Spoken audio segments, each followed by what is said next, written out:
Olá pessoal,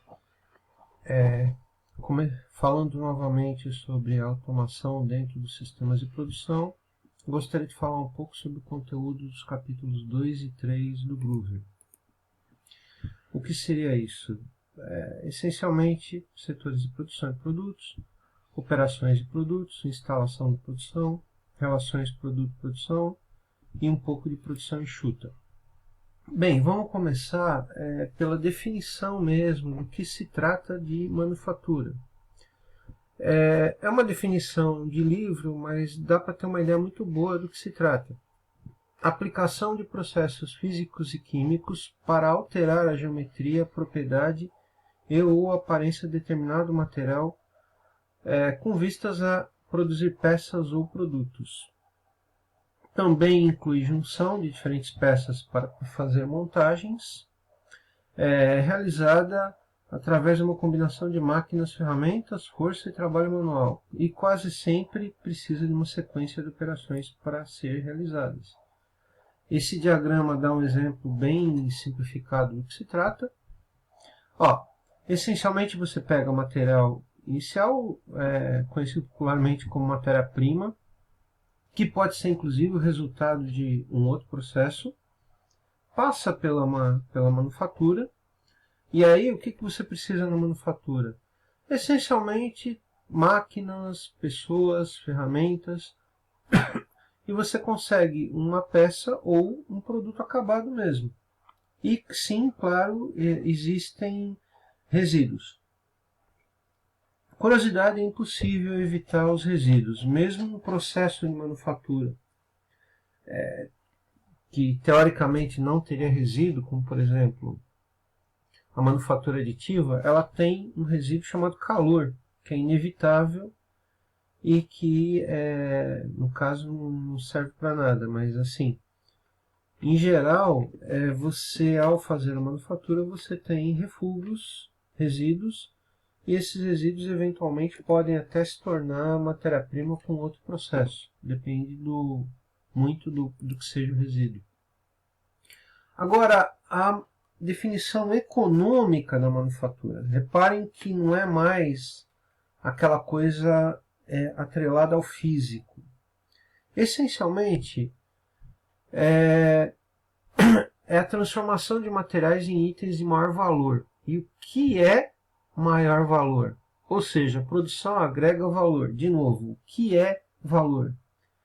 Aqui tem uma pegadinha, porque valor na economia, na verdade, é o que as pessoas consideram valor. Absolutamente nada tem valor intrínseco. O valor é dado pelo que as pessoas acham que ele vale. Normalmente isso é uma coisa que a gente chama de mercado, tem a ver com a lei da oferta e procura, tem a ver com a escassez de uma determinada coisa, ou abundância dessa determinada coisa. Mas a ideia toda é você realmente pegar uma matéria-prima e agregar valor. Um exemplo clássico é petróleo. O petróleo bruto, você não pode fazer muita coisa com ele. Você mal consegue queimar ele, e a queima dele é uma queima bastante suja. Por outro lado, a gasolina você consegue colocar dentro do seu carro e fazer ele andar. O querosene você consegue usar num lampião. Então, para você, vai ter muito mais valor querosene do que petróleo. Então, o que a empresa de petróleo faz? Ela agrega valor naquele negócio. Ela pega uma matéria-prima e agrega valor. Aqui, esse diagrama, ele simplificadamente mostra isso também. Reparem que as bolinhas vão crescendo de tamanho. Você tem uma matéria-prima inicial com um determinado valor, por exemplo, minério de ferro. Minério de ferro é uma coisa razoavelmente barata. Você acrescenta um processo, por exemplo, um processo siderúrgico nesse minério de ferro, e você produz aço. Aço tem um valor bem maior do que o preço do minério de ferro. É isso, você agregou valor e, consequentemente, preço. Bem, aqui é um pouco pro forma, mas eu gostaria de falar sobre a classificação das indústrias. Todo mundo já deve ter visto isso alguma vez na vida, até em ensino médio. Essencialmente, setor primário está bem próximo da natureza e bem próximo dos recursos naturais, como, por exemplo, agricultura e mineração. Secundário é o setor que pega essas matérias-primas e agrega valor ou converte em alguma outra coisa, por exemplo, minério em aço, petróleo em gasolina, ou energia, simplesmente, você pegar petróleo, queimar e transformar isso em energia. E, finalmente, é o secundário. O secundário é a parte mais sofisticada, a parte que cada vez mais tem mais gente trabalhando. As nossas economias são cada vez mais terceirizadas na medida que elas vão se desenvolvendo, que é o setor de serviços, banco, educação, governo, serviços legais, comércio, varejo, transporte, tudo que você, no final das contas, faz depois que você consegue os produtos do setor secundário. Aqui uma classificação que é da International Standard Industrial Classification, a ISAIC. Pessoal, não se preocupem em decorar isso aqui, é mais importante você saber que isso existe, tá? Existem algumas classificações nesse sentido. O Brasil também tem as suas. A gente vê a classificação normalmente quando você vai fazer coisas como, por exemplo, preencher seu imposto de renda, ou no meu caso, alterar alguma coisa no meu currículo Lattes, tem lá uma classificação. Qual o setor que é? Aparece uma longa lista de setores. Bem, mais classificações. Indústria de processo e indústria de produção discreta. Aqui, vamos diferenciar. Existem processos, como por exemplo petroquímico, que você não para. Você produz 24 horas por dia, 365 dias por ano. A ideia é que você não pare. Você tem uma produção contínua ou em lotes, mas assim, nunca para. E a produção discreta. Discreta, aqui está usando no sentido de não contínuo. Tá? Ou seja, você consegue ter entes individuais. Isso é que é ser discreto. Carros, aeronaves, utensílios domésticos. Uma produção de carro é particularmente interessante, porque o carro é um indivíduo. Você não vende meio carro, 2/3 de um carro. Embora você pode vender 100 litros de gasolina, 80 litros de gasolina. Então você consegue fracionar, por exemplo, um combustível, mas você não consegue fracionar algo como um carro. Só que a produção do carro pode muito bem ser em lotes ou contínua. Então imagina uma linha de produção que fabrica um determinado carro. Essa linha está lá fabricando aquele carro, ela continua fabricando aquele carro o tempo todo. Normalmente uma empresa assim tem vários turnos de produção e eles vão produzindo o seu carro. Ao mesmo tempo ela pode produzir aquele carro, parar, ter o setup time, produzir um outro carro, parar, ter setup time, aí seria uma produção em lotes. Ou determinada empresa que fabrica lotes mesmo de um determinado produto. Aqui é um fluxograma que mostra de uma maneira muito simplificada isso também.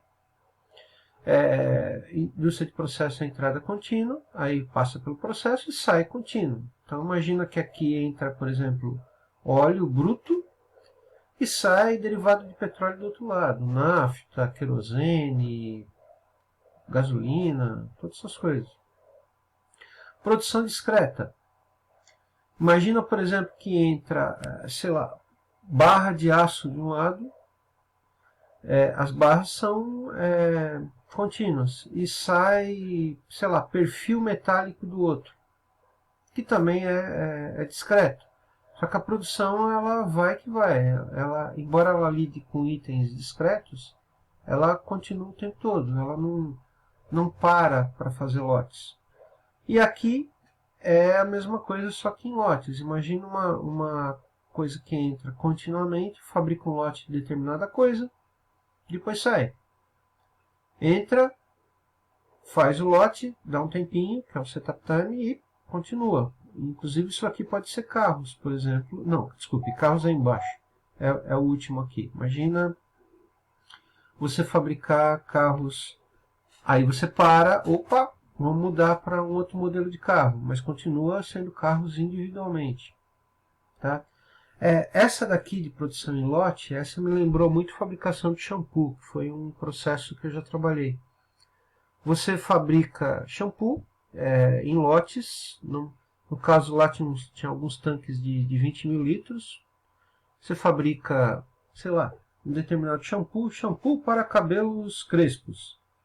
Aí você fabrica um lote, aí você lava o tanque. Shampoo para cabelos oleosos, lava o tanque. Shampoo para cabelos, sei lá, pretos, lava o tanque. Shampoo para cabelos loiros, e assim vai. Você faz em lotes. Bem, operações de produção. Existem certas atividades que devem ser executadas de uma forma de modo a converter matéria-prima em produtos acabados. Óbvio. Para produtos discretos, operação de processo de montagem, manuseio, inspeção, teste, coordenação e controle. Tem esses 4 itens aqui, cada um deles tem sua importância e vão ser discutidos agora. Mas antes de discutir cada um deles, seria interessante falar da classificação de novo. Olha, essa classificação, na minha opinião, já está um pouquinho obsoleta, mas é interessante vocês pensarem, por exemplo, de trás para frente. Imagina que em algum lugar o processo está fazendo uma soldagem. O que é soldagem? Opa, soldagem é junção. O que é junção? Opa, junção é montagem. E a montagem faz parte do processo de manufatura. E assim vai para todos esses daqui. Aqui, por exemplo, remoção de material, que pode ser uma fresadora, um torno, é bem interessante. Uma observação importante é que nessa junção aqui ainda não está claramente descrito manufatura aditiva, tá? Eu acho que é o caso de ter algum tipo de atualização já nesse sistema.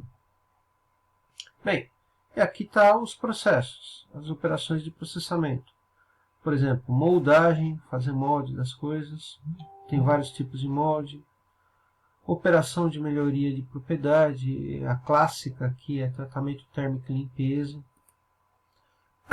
Montagem, que pode ser, por exemplo, junção, ou montagem mecânica, ou até coisas que remontam às técnicas mais primitivas possível, como, por exemplo, craveamento e cravilhas, que é por encaixe. Tá?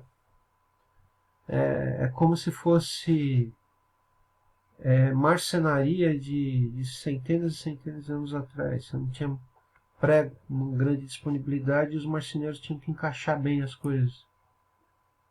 Bem, outras operações, que é armazenagem, manuseio, inspeção e teste, coordenação e controle. Manuseio. Manuseio é quando você transporta os materiais, como por exemplo veículos, empilhadeiras, etc. Equipamentos de unitização, guardem isso, que isso é importante. Eu vou falar um pouquinho sobre unitização um pouco depois. Identificação automática, captura, como por exemplo RFID, ou sistemas bem sofisticados, como aquele sistema de visão da Latasa que eu me referi em outro vídeo. Aqui é um exemplo clássico de como funciona o tempo gasto em manuseio manuais. Isso aqui é só uma ideia aproximada, tá, gente? Se alguém quiser ter uma noção um pouco mais aprofundada sobre esse tema, de processo mesmo, sugiro buscar o livro de Process, do Halevi, com H. Halevi é o papa da área de processo, tá? A gente fala muito sobre ele em CAD, em CAM, quer dizer. Bem, inspeção e testes. E aí é você inspecionar o produto e seus componentes. Existem muitas maneiras de fazer isso, tá?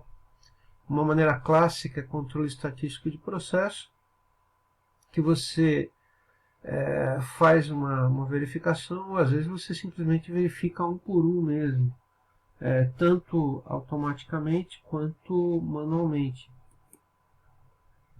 E coordenação e controle, que o próprio termo fala, é controle. Tá? Você controlar a produção, você gerenciar essa produção, muitas vezes com auxílio de softwares para fazer isso. Tá? Regular as coisas para que tudo saia bem e não tenham dúvidas, sem controle as coisas não saem bem. Tá? Bem, instalações de produto também. Isso também é muito importante, tá? Isso afeta o resultado final.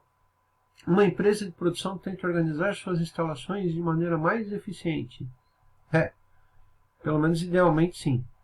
Certos tipos de instalação são reconhecidos como a maneira mais apropriada de organizar. O tipo mais apropriado depende de fatores, como quantidade de produtos e variedade de produtos. Bem, aqui, pessoal, uma coisa interessante, porque determinadas plantas industriais, ou até mesmo indústrias, elas têm layouts que se consagraram ao longo do tempo, viraram praticamente tradição. Por que isso? Porque há muito tempo atrás foram tentados várias maneiras, algumas deram errado, aliás, provavelmente muitas deram errado, e algumas deram certo. E as que ficaram foram justamente as que deram certo. É quase uma evolução darwiniana de layout de produção, mas se você, por exemplo, entrar em uma fábrica de cimento, você vai perceber que ela tem um determinado layout. E as fábricas de cimento em geral são daquele jeito, em qualquer lugar do mundo. Por quê? Porque aquilo se consagrou ao longo do tempo, tá? Vamos ver aqui, ó, volume produzido. Bem, isso aqui é completamente arbitrário, mas produção baixa, média ou alta.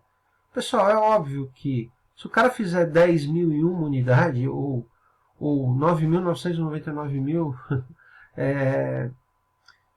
sei lá, você vê, é arbitrário, é alta ou média, é baixa ou média, tem uma certa coisa de ser arbitrário mesmo, é definido, é só para ter um parâmetro, tá? Bem, em geral, existe uma correlação inversa entre o volume produzido e a variedade, ou seja, quanto mais volume, mais volume, menor é a variedade. Aquele exemplo que eu já dei do iPhone é bem isso. Se você quer fazer milhões de um determinado produto, você consegue ter uma linha extremamente delicada e extremamente rápida, inclusive, e eficiente, etc. Só que ela vai ser rígida, ela vai ser razoavelmente engessada naquilo. Tá? E quanto menor a variedade, quanto maior a variedade, acontece o contrário. Você tem uma produção menor, mas em compensação você ganha flexibilidade, que é o que em geral as manufaturas querem hoje em dia. Tá? De novo, isso aqui é só uma coisa meio aproximada, tá? Mas é para a gente ter uma noção do que está acontecendo. Produção baixa, chega a ser uma coisa quase artesanal, tá? Ou aquelas coisas que são tão complexas, mas tão complexas que não vale a pena. Simplesmente não vale a pena você,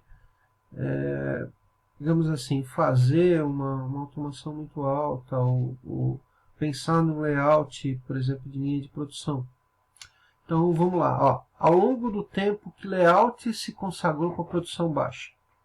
Principalmente layout de posição fixa e layout de processo. Olha isso aqui. Isso aqui é uma espécie de mesa ou esteira, tá? Em que operadores executam tarefas dentro daquele processo. Vantagem disso daqui, é bastante flexível. Layout de processo é quase a mesma coisa. Já existe um certo grau de especialização de cada trabalhador, de cada operário ali, mas ainda é uma coisa meio acanhada